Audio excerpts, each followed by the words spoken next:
Now, Humberto Fontova is of Cuban ancestry. He knows what Fidel Castro and Che Guevara really are. What sickens me and turns my stomach is the way the vermin in the American media are glorifying that mass murderer Fidel Castro. Every time he burps, they make believe he's the father of the world. The man is a murderer, a mass murderer. And yet the idiots in the media glorify him. They hold him up as a role model, a man who's killed so many.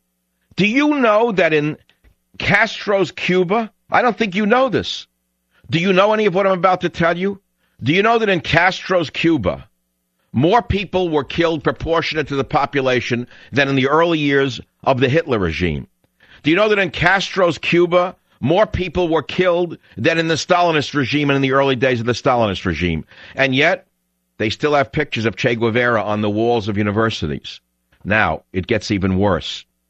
What gets me is that Che Guevara's daughter was invited to the United Kingdom after I was banned from the United Kingdom. And here's what he writes. He said, instead of the false contrition, groveling, and confessions that Stalin, Mao, and Che Guevara demanded from the subjects they accused of thought crimes before murdering them, Michael Savage sought to repudiate his listing alongside terrorists and Nazis by resorting to the tenets of Western jurisprudence and presenting evidence to the contrary. He writes, in today's Britain, what's left of the Magna Carta only works in favor of actual Islamic terrorists. 1 month after insulting and banning Michael Savage last summer, Britain opened their arms to Che Guevara's daughter, Alida. The occasion was a celebration in London titled Cuba 50, billed as the biggest European celebration in the 50th anniversary of the Cuban Revolution. Really? And then he writes, Britain threw the continent's biggest party commemorating 50 years of Castro's Stalinist regime, which jailed political prisoners at a higher rate than Stalin's, murdered political prisoners at a higher rate than pre-war Hitler's, and came closest of anyone to plunging the world into nuclear war. Che's daughter was there to promote, in her own words, my father's ideals, his concerns, and his ambitions. She said, I believe that my father is a banner to the world. If we could only follow his example, the world would be a much more beautiful place. So, Humberto writes, fine, let's have a look at Alida's father's ambitions, keeping in mind that what got Michael Savage banned was his purported fostering of extremist views and his so-called hate speech. I will quote now Ernesto Che Guevara. Hatred, he said, is the central element of our struggle. Hatred that is intransigent. Hatred so violent that it propels a human being beyond his natural limitations, making him violent and cold-blooded killing machine. We reject any peaceful approach. Violence is inevitable. To establish socialism, rivers of blood must flow. The imperialist enemy must feel like a hunted animal wherever he moves. Thus we'll destroy him.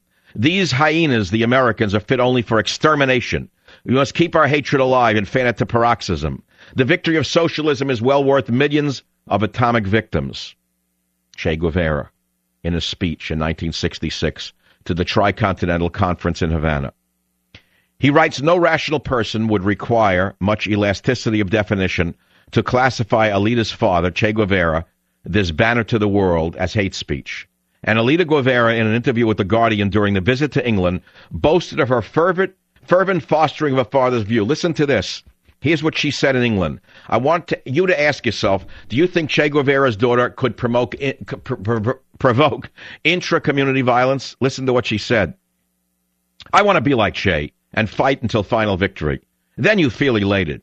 It is preferable to sink in the sea than to betray the glory that once lived. Ladies and gentlemen, this is it. Gun butts and bayonets bashing in the brains of the people of the United States of America are not what you are experiencing. You're not experiencing socialism's gun butts and bayonets yet. What you're experiencing is the brain beating of an incessant propaganda machine, both in Britain and the United States. Now, what do I mean by that? It's very simple what I mean by that. It means that they let mass murderers' daughters in to talk about mass murder and socialism, and they ban a conservative who believes in nationalism. I'll let you figure out the battle that is ongoing and what side you have to be on. I'll be right back.